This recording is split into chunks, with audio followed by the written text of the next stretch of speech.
Okay, hello again. It is now 7:30. I've done a 17-minute video just of the sky. This was a black thing in the background, and look, now it's getting daylight. It's masking itself. It's turning white. It's going to replicate a low-lying cloud, and it's not a friggin' low-lying cloud.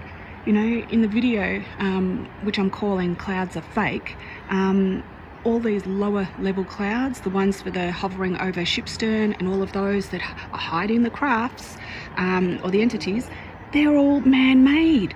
They're all manipulated. They're not real. But they make them look like clouds, but they're not. And look at this thing over here. What the hell is that? You know, the upper level clouds, yeah, they're normal clouds. But these lower ones that hug, you know, whatever, I don't even know how far up they are. You know, if you look as to what a low level orbit is, it can vary from, you know, 500 up to 500 kilometers, but it can be as low as about 150 kilometers. Now these obviously, I don't even know what I used to know, but I can't remember. My head's just spinning because this is just so contrived, so fake, and people are falling for it. It's like the COVID virus thing. Everyone's fallen for it. Look, that thing's moved back now. It's moved back.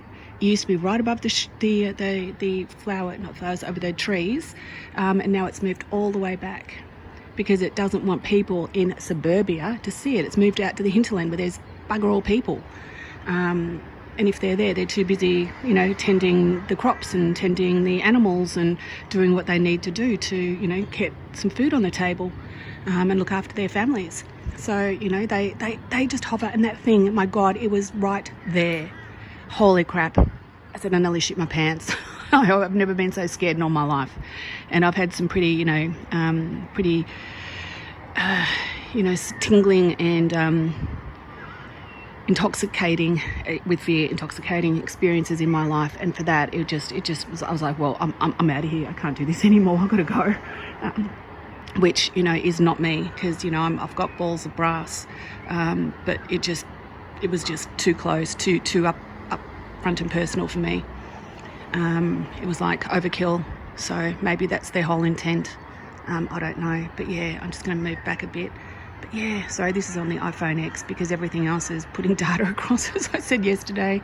But yeah, it's just unbelievable. I cannot believe that this has become into, you know, like a daily occurrence.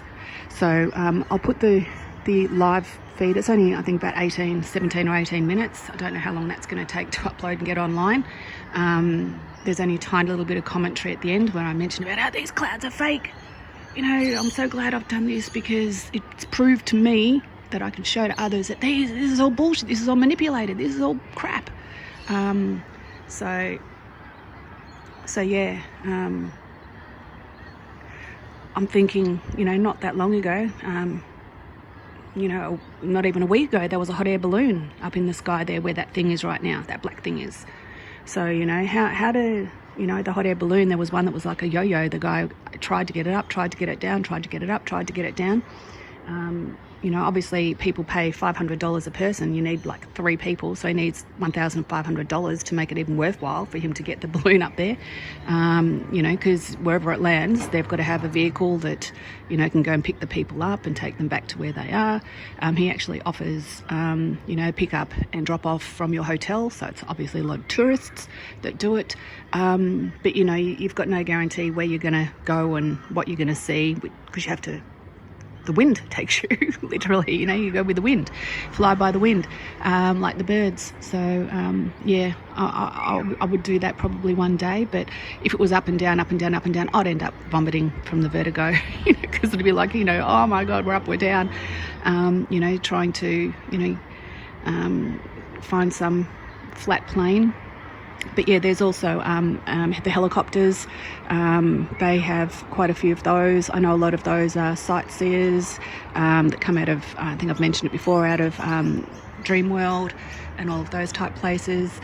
So, you know, maybe, excuse me, maybe go in one of those. There's a few, depending on the time and They sort of, you know, I'd want to do over the hinterland and Shipstern. I don't want to go over surface and all that crap, unless it was really early in the morning.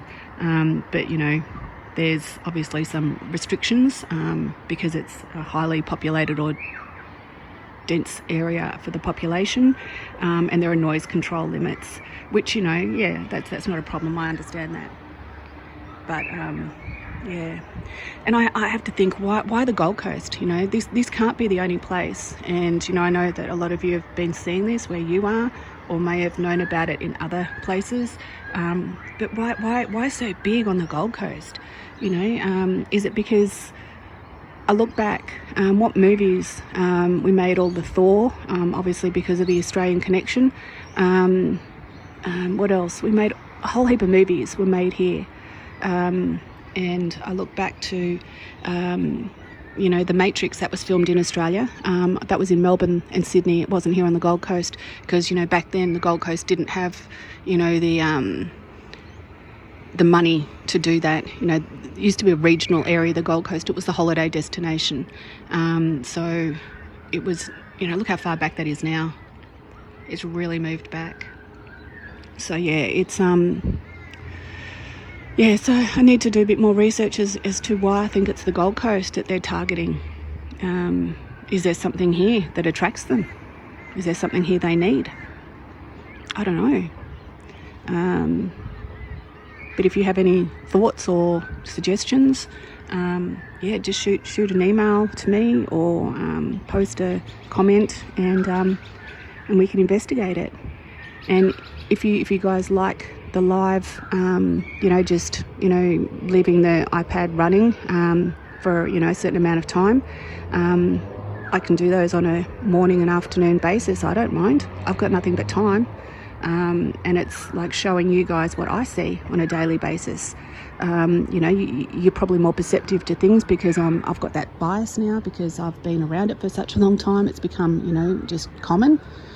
So you guys will probably be the ones to notice things that I don't see. You know, which is amazing because, you know, I think I've dissected everything and ultimately I haven't. So I know Sheila's noticed a few things that I hadn't seen, you know, and she tells me what point on the video that they are, and I can go back and reflect on those. So, you know, it's great to have that that community spirit, because at the end of the day, this is affecting everybody. You know, it's affecting the environment, it's affecting the morale of people, it's affecting the animals, you know, it's affecting, you know, the weather, which affects all of us. So, you know, as I've said before, this is my town right now, but it could be your town tomorrow or next week or next month. Now, do you want that? Do you want to wake up to this every day? No, I don't think you do. No. Well, no one would voluntarily welcome this anyway. So anyway, I'm ranting and raving as I do, so I'm gonna go. So I'll catch you guys later. Bye.